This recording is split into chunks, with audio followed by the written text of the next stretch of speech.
you wanted the best, you've got the best podcast, the hottest podcast in the world. The Chris Voss Show, the preeminent podcast with guests so smart you may experience serious brain bleed. The CEOs, authors, thought leaders, visionaries, and motivators. Get ready. Strap yourself in. Keep your hands, arms, and legs inside the vehicle at all times, because you're about to go on a monster education roller coaster with your brain. Now, here's your host, Chris Voss. Hi, folks. Chris Voss here from the ChrisVossShow.com, the ChrisVossShow.com. Welcome to the big show, my friends. We certainly appreciate you guys tuning in. Remember, the Chris Voss Show is the family that loves you but doesn't judge you, at least not as harshly as your mother-in-law, so go clean your room. Anyway, guys, as always, refer the show to your family, friends, and relatives. YouTube.com/Chris Voss, Goodreads.com/Chris Voss, all the LinkedIn groups and all that great stuff there.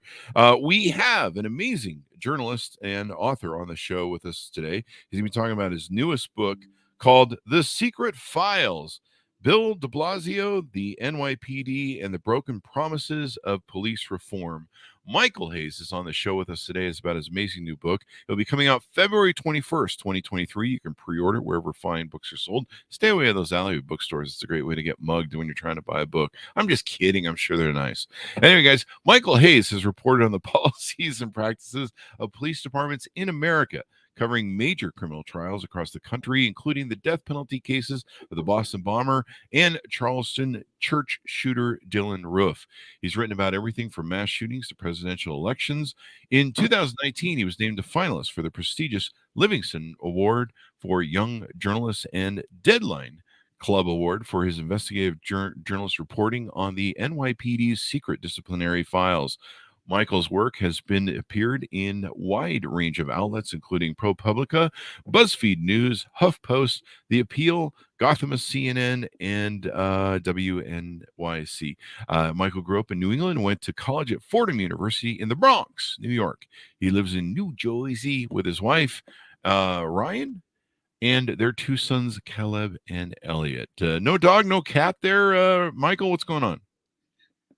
No pets yet. I've got, as you just mentioned, Chris, two young boys who are like puppies I cannot train. So yeah. There you go. Well, that's young boys for you.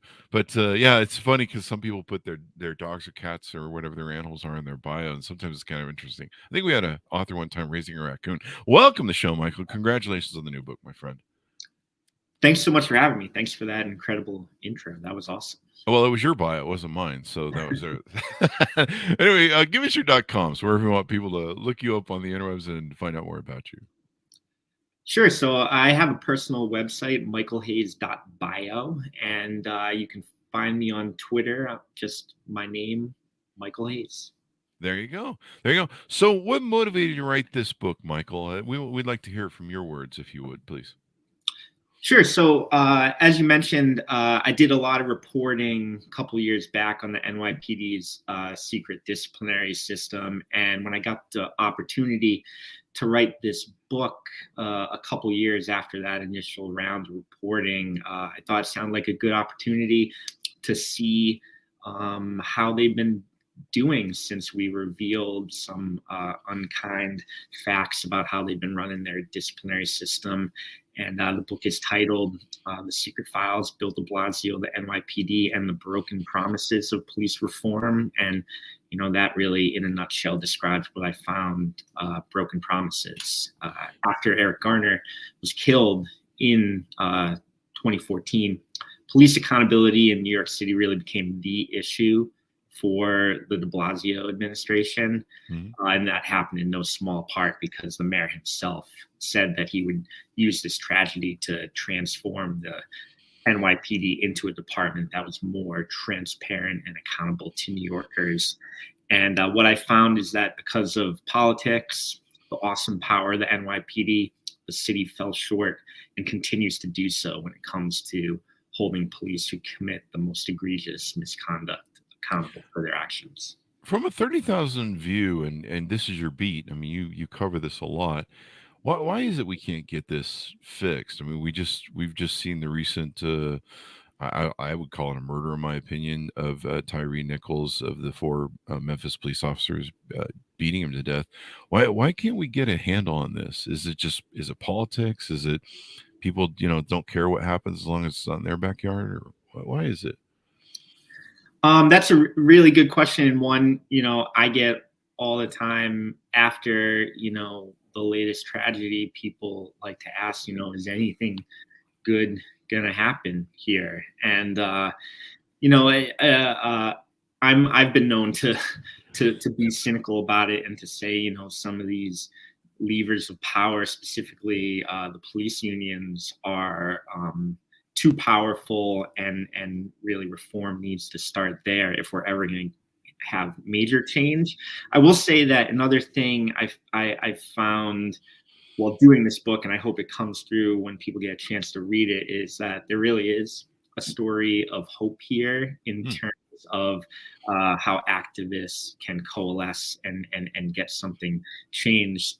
Specifically, in the case of the story of the secret files, we had a law in New York that stood on the books for 40 years that made all police disciplinary records completely secret.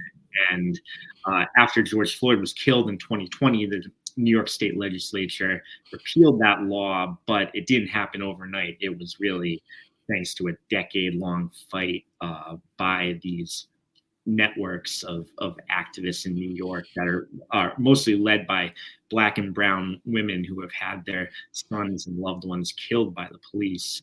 They were able to bring politicians of different shapes and sizes together to get that law repealed. And so that stands as, you asked, when are we going to get this right? I would advocate that that's one major example right there. So there is hope. It's just a matter of constantly, accountability. You guys being the fourth estate with its journalism, calling it out, doing FISA requests, et cetera, et cetera. So the secret files, from the title of the book, is that what it refers to? Those 40 years of secret files that are now uncovered by the legislature? So my specific secret files and the secret files that I focus on in the book are these 2,000 secret NYPD police disciplinary records that I got my hands on back in 2018, and really set this whole line of reporting off for me personally. When I was working at BuzzFeed, myself and another reporter were able to obtain records on about 1,800 officers. And this is when they were, before that law I just mentioned was repealed, and they were completely hidden from public view. So those are the specific secret files from the book, but you're not too far off when you say, 40 years of secret police discipline. There you go. So you start the book out with the murders of the two police officers that were ambushed in New York City. And was there a reason you focus on Bill de Blasio and maybe didn't go back to, Giuliani stop and frisk sort of era, things that were going on there?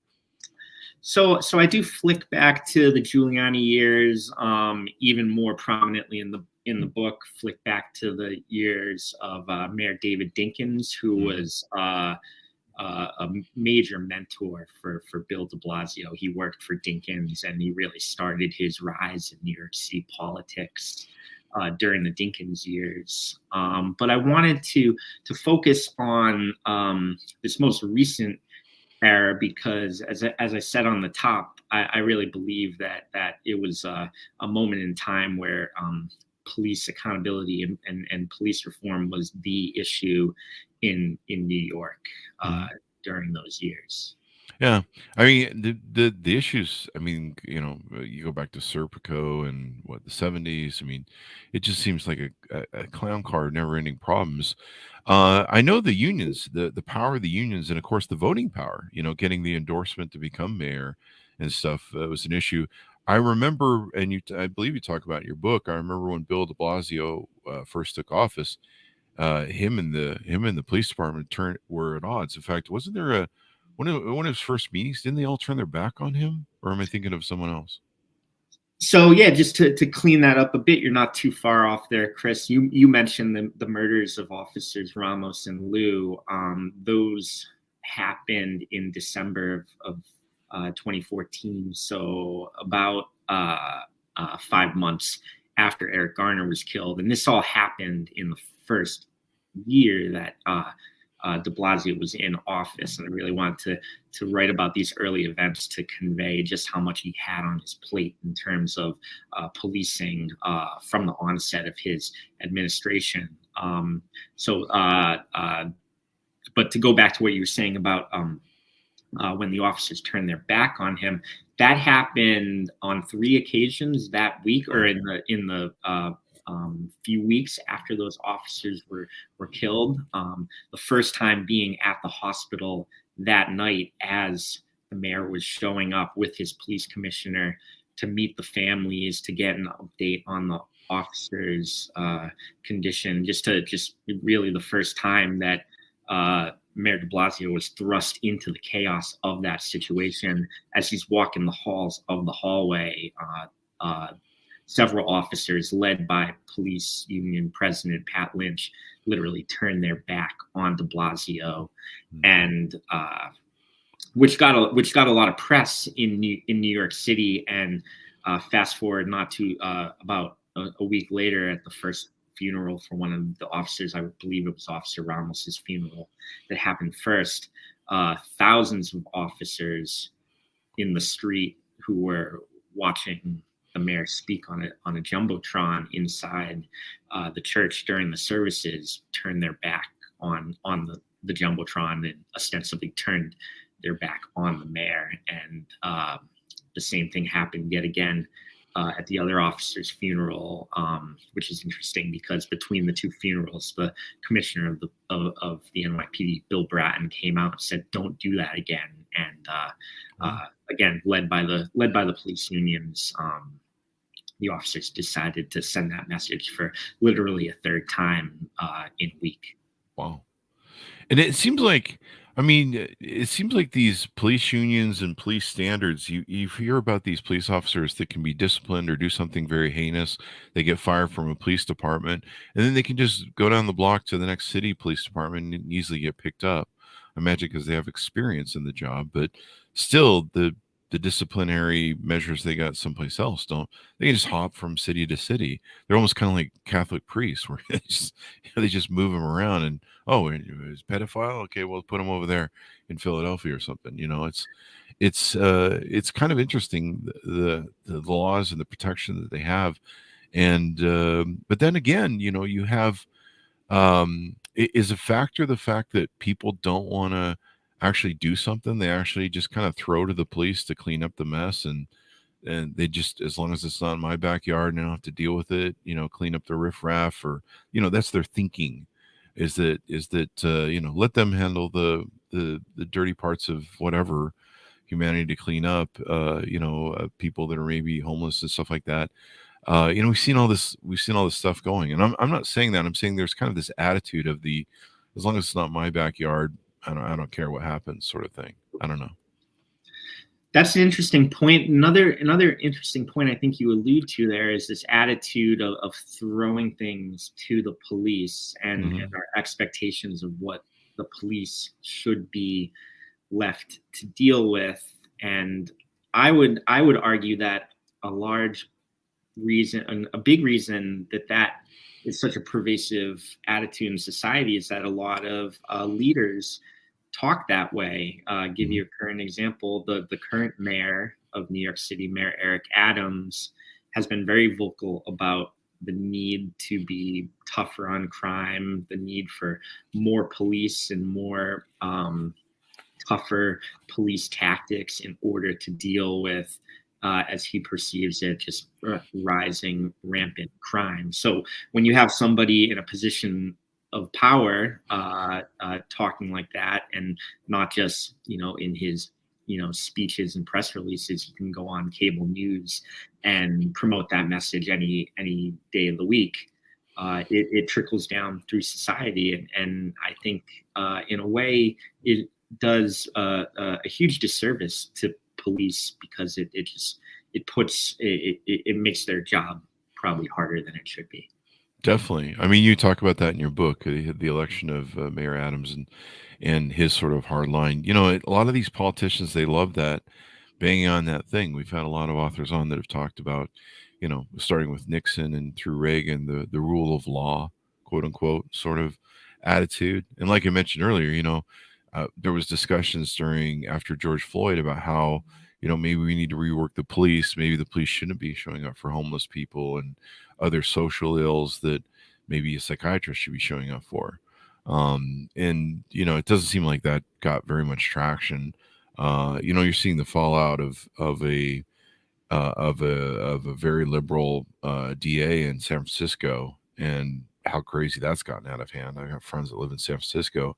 And by no means am I on the other side of that, where I'm like, you know, we need more law and order. There needs to be a balance somewhere, but I think somewhere that let off just a little too lightly or something. I don't know. It's out of control out there. Right. So in the secret files that you found, how are you finding that sort of things plays out in the rest of nationally with police economy or accountability and reform? Sure. So my book focuses on what went down in New York. Again, decades-long fight that culminated with this law being stricken off the books and things, at least in writing, becoming more transparent. A big part of the last part of the book, I focus on how after that law was repealed in New York, the NYPD still is keeping a lot of stuff secret. But to answer your question about how this reflects nationally, so we've seen a lot of progress nationally in terms of police discipline and transparency. I believe 19 states now have pretty open records, and that's up from almost doubled in the last 5 or so years, thanks to states like New York, California changing their laws. At the same time, you know, it's still very hard to learn about this stuff. Case in point, we were talking about Tyree Nichols before, Chris, and you know, in Tennessee, a lot of people, myself included, are interested to know those officers who beat Tyree Nichols to death. What were their misconduct histories at the Memphis Police Department? I tried to put in a public records request myself. As you mentioned, I'm living in New Jersey with my 2 crazy kids and my wife, and my request was immediately denied for that because I don't live in the state of Tennessee. So that just, you know, gives you one example of how these laws are maybe, I would argue, still a little backwards. Why should I have to live in the state of Tennessee to learn about the officers who beat up Tyree Nichols? That kind of makes sense. Can they refuse, like, some of the big newspapers that are based in other states? You know, can they refuse those as well, or does that have a factor? Unless they have somebody who lives in Tennessee, I can tell you, I don't think I'm speaking out of school here to tell you that there are some journalists in the state of Tennessee, in the city of Memphis, folks that work with the Commercial Appeal, the big paper down there, as well as the University of Memphis, who requests for this stuff, who clearly can at least get over that first hurdle of living, you know, within the state boundaries. So, but we'll see what happens. You know, if you want to drill down a little more in Tennessee, I've also seen stories where they've tried to charge somebody anywhere from $1,700 to $6,000 to obtain police disciplinary files, which is you know, not money that most journalists have lying around to try to learn about stuff for stories. So yeah, it's going to be interesting to see if we learn anything there. There you go. I mean, this seems like a dumb question, but I mean, you're the expert in this field. Do you find that most of these incidents that we find that rise to the level of national media attention for something extraordinary or horrific, like the Tyree Nichols case or George Floyd, do you find that, I mean, 9 times out of 10 or majority of the time that these people, this is a ramp up from someone who's had lots of disciplinary issues, and they just finally did the worst thing they possibly could, and they were on this trajectory. Yeah, absolutely. I mean, to say that it's most, I wouldn't argue with you there, because, you bring up that point. I immediately can think of a couple right off the top of my head. The biggest example being the officer who killed Eric Garner, was never convicted of murder, so we can't say murder here. But he killed Eric Garner by putting him in a chokehold. Speaking about former NYPD officer Daniel Pantaleo, it came out shortly after that he had a poor disciplinary background at the NYPD, had way more complaints than your average officer, and had been disciplined, had been found guilty of misconduct several times. Another famous example, Derek Chauvin, the officer who murdered George Floyd and was convicted of murder. It was revealed, I believe, within days of that incident, thanks to some good, transparent, open record laws in the state of Minnesota. It was revealed within days that he had an egregious background of, over a dozen complaints against him of violating the civil rights of people in that state. So, yeah, I mean, where there's smoke, there's fire. Yeah. Does people need to, and what I was kind of referring to earlier is, people won't convict, juries won't convict officers unless it's really heinous. I mean, I remember watching the body language of the officer, I forget his name, and I don't really care, who killed, he can die nameless, who killed George Floyd. I remember watching him in shock, the body language of him being in shock, that he really thought he was going to get off on that one, and that they convicted him. At least that was my interpretation of his body language. He seemed completely in shock that he was not going to get off. And I know a lot of police officers that are in these situations. You mentioned Garner and others, that they get off and they survive jury trials, and juries don't seem to be busy to commit. Do we need, as a people and as a populace, say enough with this bullshit? Is that really where it needs to lie, or does it need to be more in the politicians we elect to clean up the departments? Well, there is something, if we truly want to decide that that's our attitude, enough with this bullshit, there is there is a mechanism here. There's this thing called qualified immunity that, without going into the nuts and bolts of it, and I've spent exactly 0 days in law school, so I don't want to.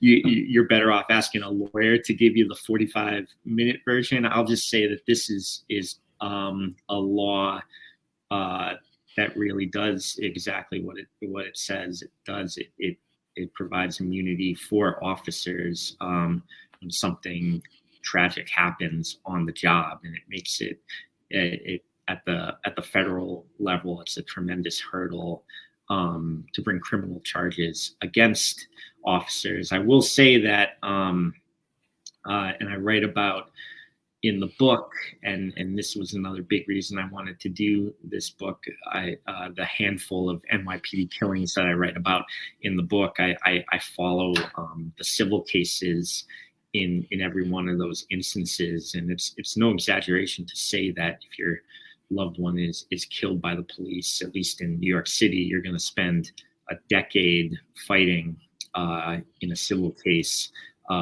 and probably end up with some incomplete justice where the officer personally or officers are not held in any way accountable, and your only real mechanism for justice is a payment of damages or a settlement, which could be in the millions of dollars. But that money, that is the taxpayers of New York, in the case of the NYPD, are footing the bill there. That's what always strikes me about this whole thing, where it seems like Americans just kind of have this dismissive nature of it. Out of sight, out of mind. Keep the drudges of society away from me, and I don't really want to know how you make the sausage. Just keep the streets clean, or whatever their attitude is. That kind of makes it dismissive of this, and the only reason anybody cares every now and then is something so horrific and heinous that's extraordinary. Watching George Floyd's was basically a lynching. I had someone come on the show and they're like, that really was a modern day lynching when you really think about how he was strangled to death. And people don't seem, people care about it for a little while, and then it'll move on, and there'll be one next week or next month. And you look at the millions of dollars that these cities put out in settlements and payments, and you would think that after a certain time, either taxpayers or cities would come to the conclusion that, for all the money we pay for this shit, maybe we should get rid of these officers, quit circulating between precincts, quit defending them, quit backing them up. Maybe we need to change it up. Yeah, and I mean, I think in order for that to happen, there needs to be more transparency. That's why it was such a major deal in New York when the police secrecy law was repealed, and the NYPD came out and said, okay, or I should say, the mayor came out and said the NYPD is going to do something historic. They're going to publish all their disciplinary records, and the NYPD agreed to do that. I should say they agreed to do it after they lost multiple lawsuits driven by their unions, and it looked like it was going to be a really major thing. But as I report in the book, I was able to find a year after that happened, over 100 missing examples of really egregious misconduct. Dozens of officers who had been found guilty of lying within the department. Their records were missing. Officers who beat people up, their records were missing. Officers who threatened to kill somebody, their records were missing. And I'm not a data scientist. I had a couple spreadsheets, and I had the files I got when I was working at BuzzFeed, and I did spent a good chunk of time comparing those two. But somebody with much more savvy data analyst skills could probably go in and find, the totality of what's missing there. Yeah, that or the stuff that's missing is probably so heinous. Somebody and probably end up in a fireplace. Maybe, I don't know. I don't know. I have no idea. So you get into the book. You go deep in the protests in the city after George Floyd was killed, and Bill de Blasio preparing to leave office. What were some of the things that you found when you looked in that period of summer of 2020? Yeah, so I focused there as kind of a bookend on the de Blasio administration. He obviously stayed in power for a little bit after that, but the protests on the surface, they show the failure to rein the police in. We all saw it with our own eyes, police beating and pepper spraying and falsely arresting people in the street. But one stat that I report in the book that I think kind of puts a nice bow on this is after those protests, there numerous lawsuits were filed with dozens and dozens of people, protesters who claiming that they were beaten, pepper sprayed, and falsely arrested. And those lawsuits are ongoing and will be for some time. You can have me back on in like 2033 and we'll talk about the resolution of the George Floyd protest lawsuits.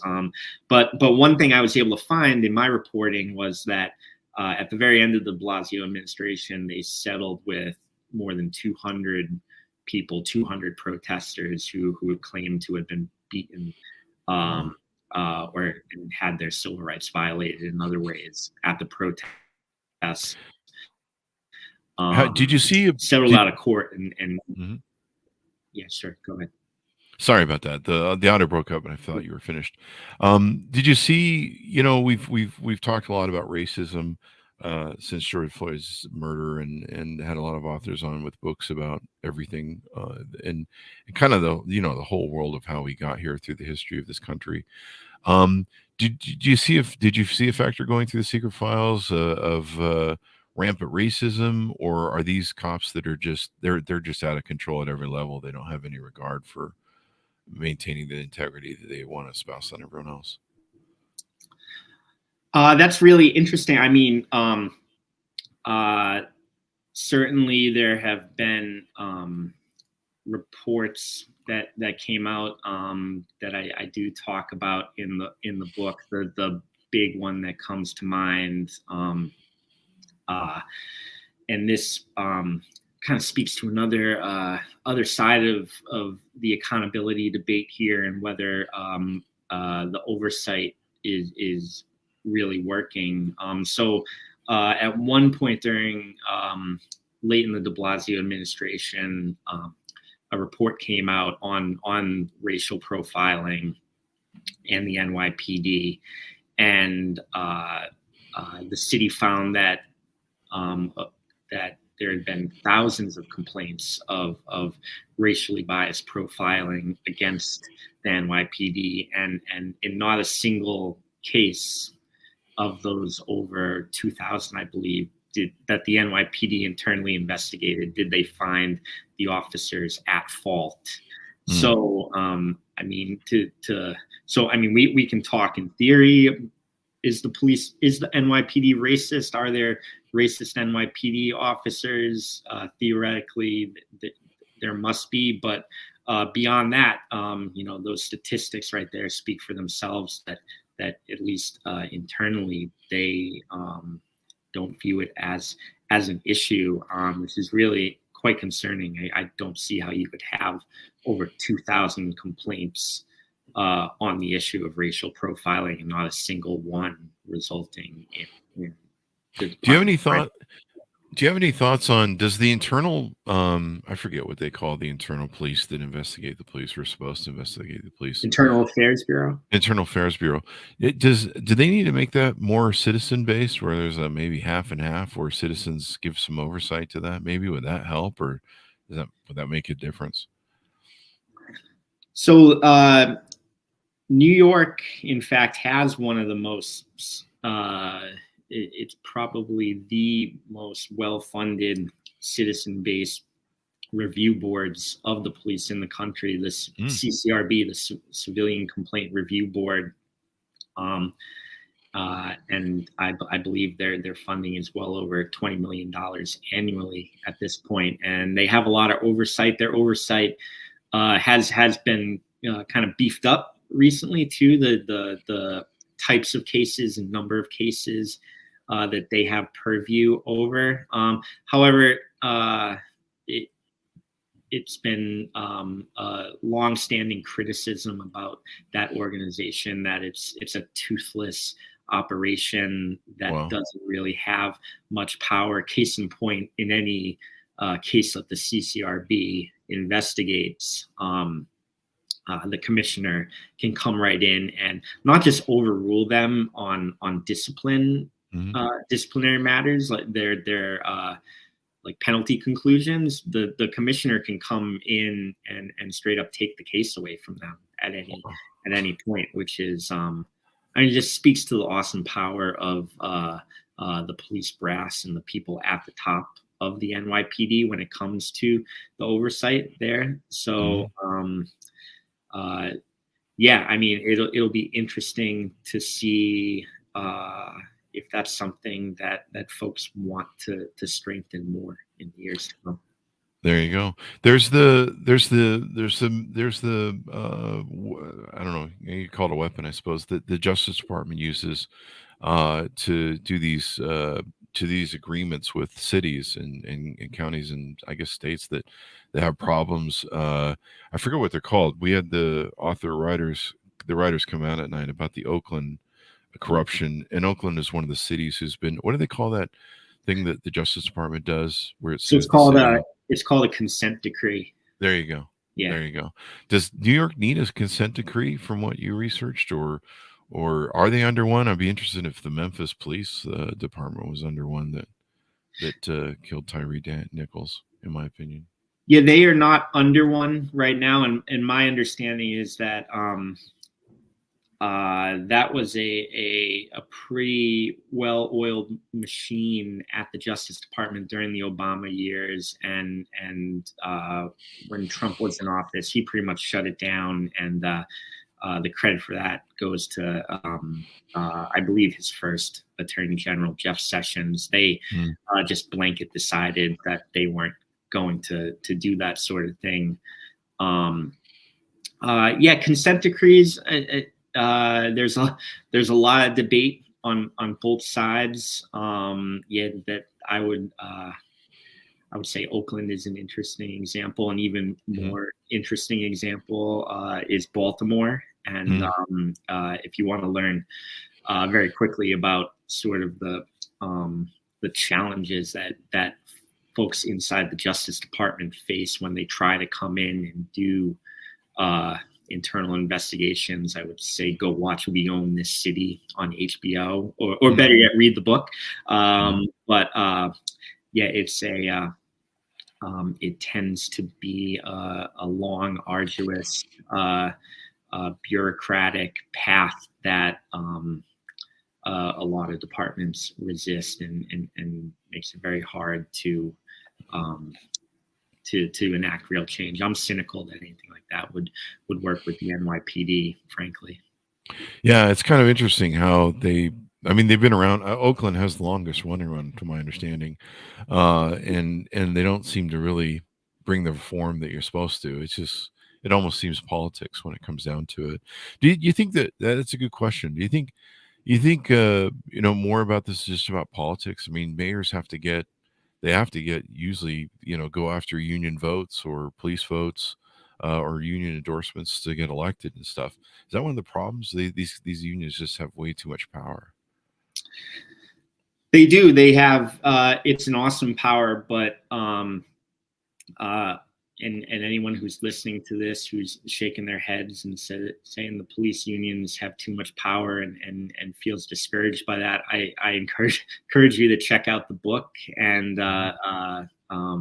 like I was saying before, there's a real story of hope here when you read about the law that was struck down in New York around police discipline and secret police disciplinary files, and the group that led the charge there and got the different factions of Democrats in New York to align on it. And they were going up not just against a powerful police union, but 40 years of case law, and a union that, unlike as a lobbying force, unlike a lot of unions, has the ear of folks across the aisle. Right? It's not like they just have right-wing Republicans or all Republicans supporting them. They have a lot of Democrats that support them, count on support from them, and that's where a lot of their power is derived from.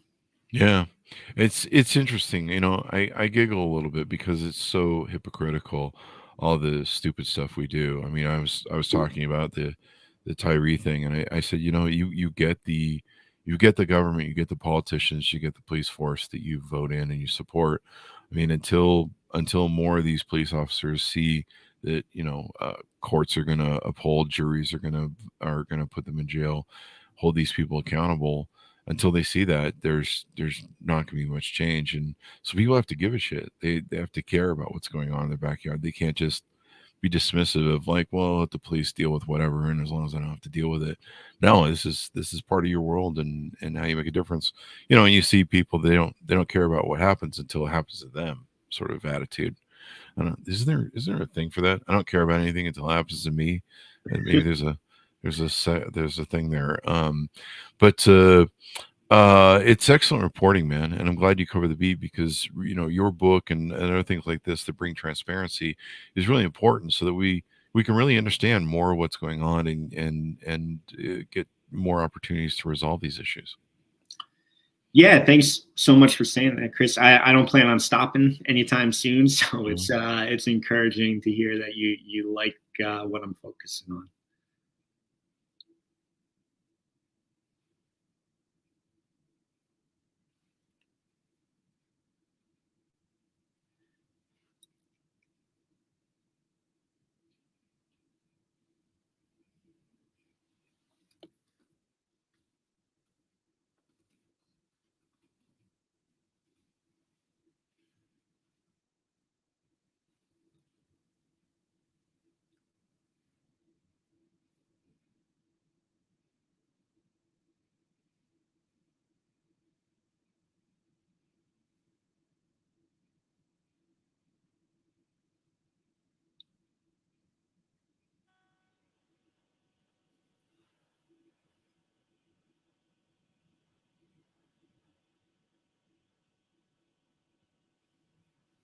Michael, can you hear me now?